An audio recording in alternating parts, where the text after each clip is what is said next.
السلام علیکم، DNN news کے ساتھ میں ہوں جمنہ مقبول۔ پیش ہے سندھ بھر کی اہم خبریں۔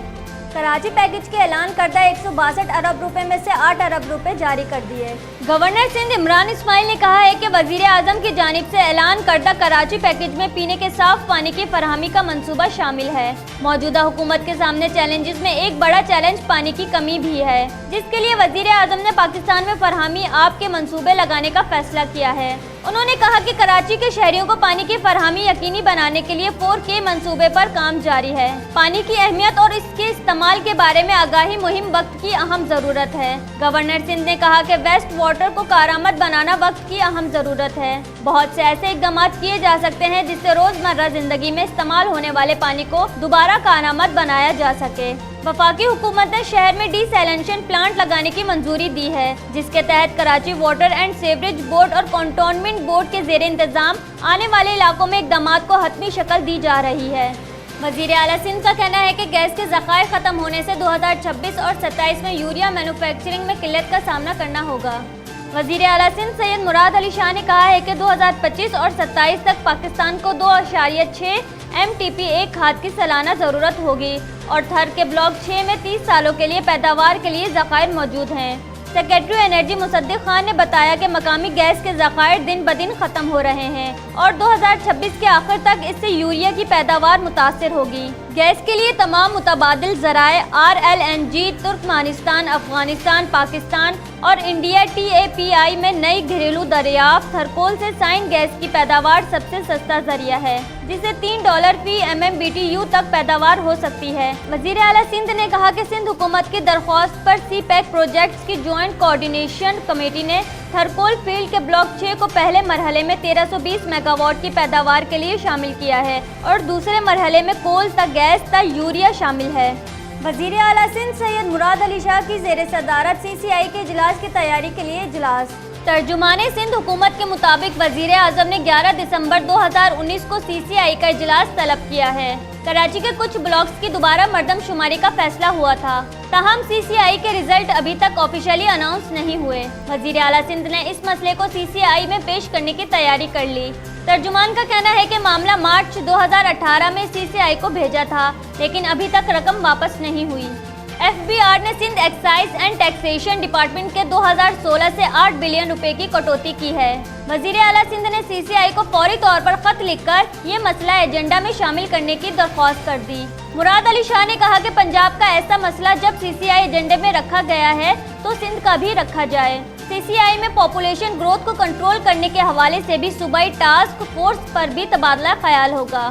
کراچی کے ہوٹل میں ریڈ لائن منصوبے میں بایو گیس کے استعمال پر نیشنل کانفرنس۔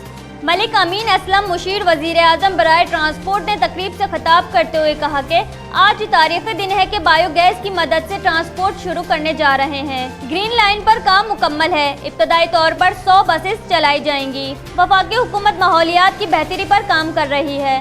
ساحل سمندر کو آلودگی سے پاک کرنے کے لیے منگورا لگائے جا رہے ہیں۔ سندھ میں بایو گیس کے استعمال سے گاڑیاں چلنے سے ماحول بہتر ہوگا۔ صوبائی وزیر ٹرانسپورٹ عزیز قادر شاہ نے خطاب کرتے ہوئے کہا کہ ہمیں 2 بڑے چیلنجز کا سامنا ہے، ایک ماحول اور دوسرا ٹرانسپورٹ۔ ماس ٹرانزٹ پروجیکٹ اس شہر کی اہم ضرورت ہے۔ BRT ریڈ لائن منصوبہ شہریوں کو بہترین ٹرانسپورٹ سہولیات فراہم کرے گا۔ 29 سروس اسٹیشن اس منصوبے سے مستفید ہوں گے۔ 3 لاکھ سے زائد لوگ اس منصوبے سے فائدہ اٹھا سکیں گے۔ فرانسیسی سفیر مارک بریٹی نے کہا کہ منصوبہ وفاقی اور صوبائی حکومت کے تعاون کے بغیر ممکن نہیں تھا۔ ریڈ لائن منصوبے کے تحت یومیہ بنیاد 5 سے 1 ملین 15 لاکھ مسافر سفر کر سکیں گے۔ بدین میں نہریں خالی اور زرعی زمینیں بنجر ہونے کے خلاف سندھ آباد گار تنظیم کا احتجاج جاری۔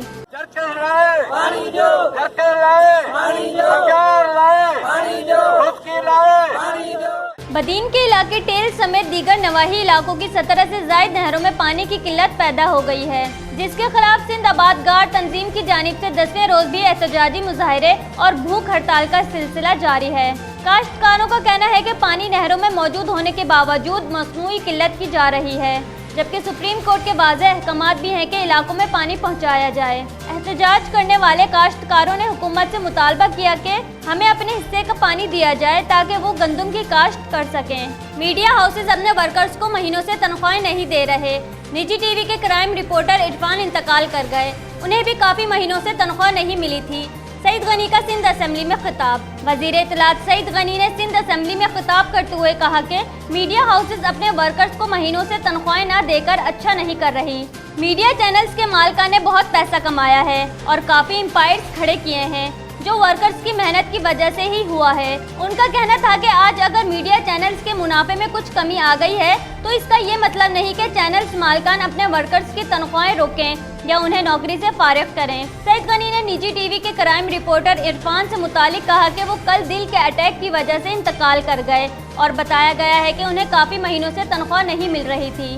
انہوں نے کہا کہ کافی مہینوں سے صحافیوں کی تنخواہ نہ ملنے کا مسئلہ سنگین صورتحال اختیار کر گیا ہے۔ سعید غنی نے کہا کہ میں نے میڈیا باڈی کے کچھ افسران کو بلایا اور سپریم کورٹ کے احکامات ان کے سامنے رکھے۔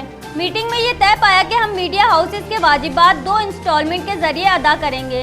انہوں نے کہا کہ اس کے ساتھ ہم نے میڈیا ہاؤسز مالکان سے یہ عہد لیا ہے کہ وہ اپنے ورکرز کی بقایا جات تنخواہ کو ادا کریں گے، پھر ہم میڈیا ہاؤسز کے واجبات ادا کریں گے۔ تمام میڈیا ہاؤسز کے مالکان سے کہ اگر پچھلے 6 مہینے سے سال سے کرائسس ہے، معیشت کی حالت ٹھیک نہیں ہے، ان کے ادارے اتنا منافع نہیں کما رہے ہیں، تو اس کا مطلب یہ نہیں ہے کہ جب سے وہ ادارے قائم ہوئے وہ منافع نہیں کما رہے ہیں۔ انہوں نے بہت پیسہ کمایا ہے، بہت نام کمایا ہے، بڑے امپائر انہوں نے کھڑے کیے ہیں، اور اگر انہوں نے کمایا ہے تو ان ورکرز کی محنت کی وجہ سے کمایا ہے۔ آج اگر ان کے ادارے میں منافع میں کمی آ گئی ہے تو یہ کوئی طریقہ نہیں ہے کہ جو غریب ورکر ان کے ادارے میں کام کرتے ہیں آپ ان کی 6 مہینے کی 8 مہینے کی 1 سال کی تنخواہ نہ دیں اور ان کو نوکریوں سے نکالیں۔ اگر آپ نے پچھلے 10-15 سال میں کمایا ہے تو میں سمجھتا ہوں کہ ان ورکرز کا حق بنتا ہے کہ آپ ان کے گھریلو جو معاملات ہیں، مسائل ہیں، ان کا جو روزگار ہے اس کا خیال کریں، اس کو پروٹیکٹ کریں۔ ہم کوشش کریں گے کہ حکومت کے ذریعے ہم جتنی مدد کر سکتے ہیں اداروں کی مدد کریں گے تاکہ یہ جو بے روزگاری کا مسئلہ ان میڈیا ہاؤسز میں پیدا ہوا ہے اس کو ہم کور کر سکیں۔ کورنگی ایسوسی ایشن ٹریڈ اینڈ انڈسٹری میں تاجروں کا اجلاس، ڈی آئی جی ویسٹ اور ایس ایس پی کورنگی کی شرکت۔ تاجروں نے S S P Korangi Faisal Chachar کی تعریف کی۔ تاجروں کا کہنا تھا کہ ایس ایس پی نے جو نئی ٹیم بنائی ہے اس سے کورنگی میں اسٹریٹ کرائم اور جرائم کی وارداتوں میں واضح کمی آئی ہے۔ کورنگی میں جرائم پیشہ افراد انڈسٹریل مالکان سے بلیک میلنگ کر رہے ہیں۔ گروپ انڈسٹریز میں نوکری حاصل کر کے وہاں گروپ بنا کر مالکان کو بلیک میل کرتا ہے۔ یہ افراد منشیات کا استعمال کرتے ہیں، کیمپ لگا کر انڈسٹریز میں بیٹھ جاتے ہیں۔ تاجروں کا کہنا تھا کہ زمینوں پر قبضے کے واقعات رونما ہو رہے ہیں، فوری طور پر مقدمات درج کیے جانے چاہیے۔ کراچی میں بے نظیر بھٹو شہید یوتھ ڈیولپمنٹ پروگرام میں کروڑوں روپے کی کرپشن کا انکشاف، 2 افسران گرفتار۔ کرپشن بے نظیر بھٹو شہید یوتھ ڈیولپمنٹ پروگرام کے آئی جی برانچ کے ذریعے سندھ کے تمام ڈسٹرکٹس میں کی گئیں۔ ڈپٹی ڈائریکٹر اینٹی کرپشن کا کہنا ہے کہ تحقیقات کے دوران متعدد یوتھ ڈیولپمنٹ مراکز صرف کاغذات میں پائے گئے۔ تحقیقات کے نتیجے میں BBSYD میں کروڑوں روپے کی خود برد سامنے آئی ہے۔ بدعنوانی میں ملوث 2 افسران کو گرفتار کر کے مقدمہ درج کر لیا ہے۔ ملزمان نے صرف کراچی میں 3 کروڑ 87 لاکھ کی خود برد کی۔ اینٹی کرپشن کے مطابق گرفتار ملزمان میں ڈسٹرکٹ ایسٹ اور ویسٹ انچارج فیصل انصاری اور major I T branch Arsalan شامل ہے۔ ڈپٹی ڈائریکٹر کے مطابق صوبے کے 17 اضلاع میں تربیت دینے والے اساتذہ زیر تربیت افراد کے نام پر خود برد کی جا رہی تھی۔ D I G south Sharjeel Kharal کا سٹی ڈسٹرکٹ میں نئے قائم شدہ ماڈل پولیس اسٹیشن کلا کوٹ کا دورہ، لی مارکیٹ میں جاری انکروچمنٹ کے کام کا معائنہ کیا۔ ایس ایس پی سٹی نے D I G south Sharjeel Kharal کو بریفنگ دی۔ چاکی واڑہ تھانے کو کلا کوٹ تھانے میں ضم کیا جا رہا ہے۔ D I G south Sharjeel Kharal نے کہا کہ ہمارا اولین ترجیح ہے کہ ماڈل پولیس اسٹیشن کو عوام کی حفاظت، خدمت، ان کے مسائل کا حل اور انصاف کی فراہمی میسر ہو۔ ایس ایس پی سٹی اس پر کام کر کے ماڈل تھانے کی requirement D I G south کو پیش کریں گے، جبکہ 2 additional S H O model تھانے کلا کوٹ میں تعینات کیے جائیں گے۔ ایک ایڈیشنل ایس ایچ او کے انڈر میں 4 بیٹس ہوں گی۔ دوسری جانب D I G south Sharjeel Kharal نے لی مارکیٹ میں جاری انکروچمنٹ کے کام کا معائنہ کیا اور ڈی ایس پی کھارادر کو ہدایت دی، جبکہ لائٹ ہاؤس میں نالے پر ختم کی گئی تجاوزات کا بھی دورہ کیا۔ سعید آباد انویسٹیگیشن پولیس نے ہاؤسنگ پروجیکٹ کی فائلز چوری کرنے والی 2 خواتین کو گرفتار کر لیا۔ LERP حکام کے مطابق علاقائی کونسلر سمیت دیگر افراد نے 24 نومبر کو مشرف کالونی میں آفس کا تالا توڑ کر ہزاروں فائلز چوری کی۔ پولیس کا کہنا ہے کہ ملزمان لاکھوں روپے مالیت کی فائلز کو کوڑیوں کے دام فروخت کر رہے تھے۔ گرفتار ملزمان میں 2 خواتین ہیں، جبکہ علاقائی عہدیدار سمیت دیگر افراد مفرور ہیں۔ پولیس کا کہنا ہے کہ گرفتار ملزمان کا 3 روزہ جسمانی ریمانڈ حاصل کر لیا ہے۔ سینٹرل جیل حیدرآباد پر حملے کے خدشات، سیکیورٹی انتظامات کا جائزہ لینے کے لیے ایس ایس پی حیدرآباد عدل چانڈیو کا سینٹرل جیل کا دورہ۔ حیدرآباد سینٹرل جیل کی سیکیورٹی انتظامات کا جائزہ لینے کے لیے پولیس افسران نے جیل کے مختلف وارڈ کا دورہ کیا اور سیکیورٹی انتظامات کو چیک کیا گیا۔ سینٹرل جیل حیدرآباد میں اس وقت 2500 سے زائد قیدی موجود ہیں۔ سینٹرل جیل حیدرآباد پر حملے کے حوالے سے مختلف اوقات پر ریڈ الرٹ بھی جاری ہو چکے ہیں۔ ایس ایس پی حیدرآباد کے سینٹرل جیل کے اچانک دورے کے موقع پر جیل کے سپرنٹینڈنٹ ضیاء الرحمان نے سیکیورٹی انتظامات کے حوالے سے بریفنگ دی۔ ایس ایس پی حیدرآباد عدل چانڈیو نے سینٹرل جیل کے دورے کے بعد جیل میں رکھی کتاب پر اپنے تاثرات بھی بیان کیے۔ سینٹرل جیل حیدرآباد پر حملے کے خدشات کے باعث رینجرز بھی جیل کے اطراف اور باہر تعینات ہے۔ کراچی نیشنل اسٹیڈیم میں پاکستان ٹیم سے ڈراپ ہونے والے سرفراز احمد نے فرسٹ کلاس کرکٹ میں 5 سال بعد سینچری بنا لی۔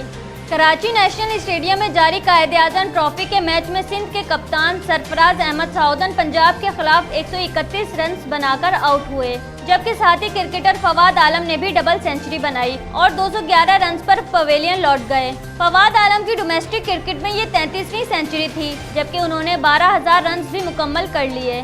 آئندہ 24 گھنٹوں کے دوران کراچی کا موسم خشک اور سرد رہنے کا امکان ہے۔ محکمہ موسمیات کا کہنا ہے کہ کراچی میں موسم سرد رہنے کا امکان ہے، جبکہ کم سے کم درجہ حرارت 15 ڈگری سینٹی گریڈ ریکارڈ کیا گیا ہے۔ کراچی میں موجودہ درجہ حرارت 25 ڈگری سینٹی گریڈ ہے، جبکہ زیادہ سے زیادہ درجہ حرارت 29 ڈگری سینٹی گریڈ تک بڑھنے کا امکان ہے۔ کراچی میں شمال مشرقی سمت سے 22 کلومیٹر فی گھنٹہ کی رفتار سے ہوائیں چل رہی ہیں۔ بلیٹن میں فی الوقت اتنا ہی۔ مزید خبروں اور اپڈیٹس کے لیے وزٹ کیجیے ہماری ویب سائٹ dnnpak.com۔ دیکھتے رہیے DNN نیوز۔